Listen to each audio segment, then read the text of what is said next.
Oh, oh, oh, oh. Well, good evening, children. Lovely to see you all this evening for our bedtime story.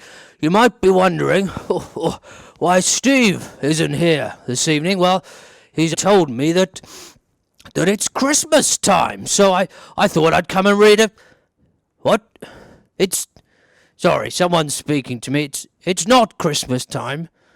What do you mean? Why did you get me in to read the story?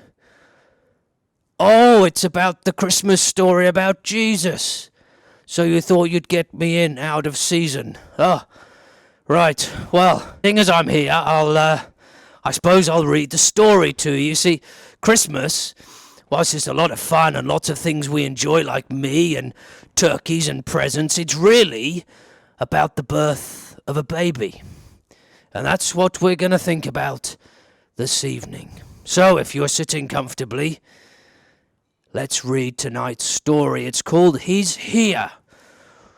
Oh, now, everything was ready. The moment God had been waiting for was here at last. God was coming to help his people, just as he promised in the beginning. But how would he come? What would he be like? What would he do? Mountains would have bowed down.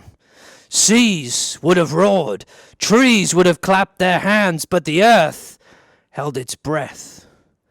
As silent as snow falling, he came in, and when no one was looking in the darkness, he came. There was a young girl who was engaged to a man named Joseph. Now, Joseph was the great-great-great-great-great-grandson of King David. One morning, this girl was minding her own business when suddenly a great warrior of light appeared, right there in her bedroom. He was Gabriel, and he was an angel, a special messenger from heaven. When she saw the tall, shining man standing there, Mary was frightened. "You don't need to be scared," Gabriel said. "God is very happy with you." Mary looked around to see if perhaps he was talking to somebody else. "Mary," Gabriel said, and he laughed with such gladness that Mary's eyes filled with sudden tears. "Mary, you're going to have a baby, a little boy. You will call him Jesus. He is God's own son. He's the one. He's the rescuer. The God who flung planets into space and kept them whirling around and around. The God who made the universe with just a word. The one who could do anything at all was making himself small and coming down as a baby. Wait, God was sending a baby to rescue the world? But it's too wonderful, Mary said, and felt her heart beating hard. How can it be true? Is anything too wonderful for God? Gabriel asked. So Mary trusted God more than what her eyes could see, and she believed. "I am God's servant," she said. "Whatever God says, I will do." Well, sure enough, it was just as the angel had said. 9 months later, Mary was almost ready to have her baby. Now, Mary and Joseph had to take a trip to Bethlehem, the town King David was from.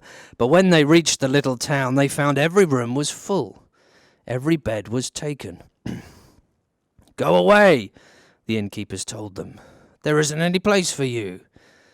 Where would they stay? Soon Mary's baby would come. They couldn't find anywhere except an old tumble-down stable, so they stayed where the cows and the donkeys and the horses stayed. And there, in the stable, amongst the chickens and the donkeys and the cows, in the quiet of the night, God gave the world his wonderful gift. The baby that would change the world was born.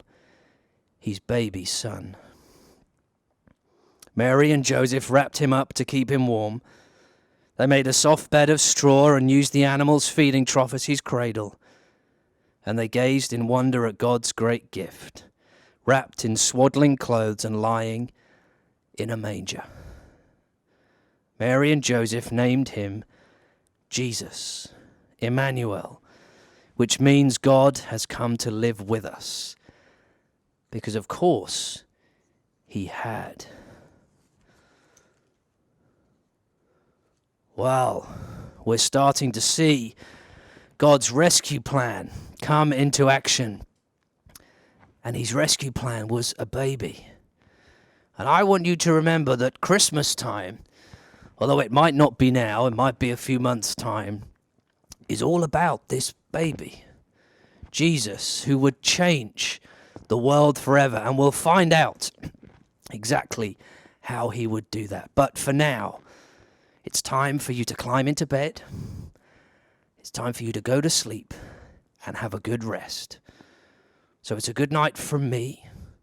It's a good night from this little fella here, I believe is called Armand. Good night.